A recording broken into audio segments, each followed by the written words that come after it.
Coupe du monde de rugby féminine 2025, pourquoi autant de scores fleuves et si peu de suspense en ce début de la tournoi? Le début de la Coupe du monde de rugby féminine 2025 est marqué par une série de scores fleuves et de matchs sans suspense. Une situation préoccupante pour l'enjeu sportif, qui s'explique en partie par un changement de format. Net et sans bavure. Voilà comment qualifier sportivement le début de cette Coupe du monde de rugby féminine 2025. 69-7, 73-0, 38-8, 65-7.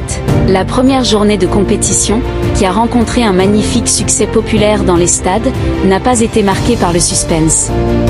Les grandes nations ont déroulé face à des équipes clairement beaucoup plus faibles.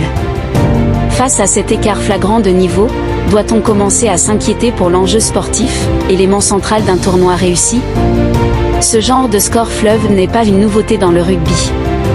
Les phases de poule mettent souvent en lumière l'écart abyssal qui existe entre les meilleures équipes mondiales et les autres.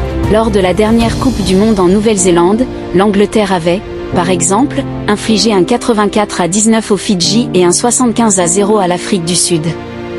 Chez les hommes, c'est le même problème, la bande à Antoine Dupont avait frôlé la barre des 100 points, 96-0, face à la Namibie, au stade Vélodrome, en 2023, contre des équipes habituées au haut niveau, dont certaines disposent même de contrats professionnels, comme les Anglaises ou les Françaises. Difficile donc d'en vouloir aux courageuses Samoanes, qui ont dû faire appel à des dons pour pouvoir faire le déplacement en Angleterre, ou aux autres sélections encore majoritairement amateurs. Le haut du panier s'est resserré ces dernières années.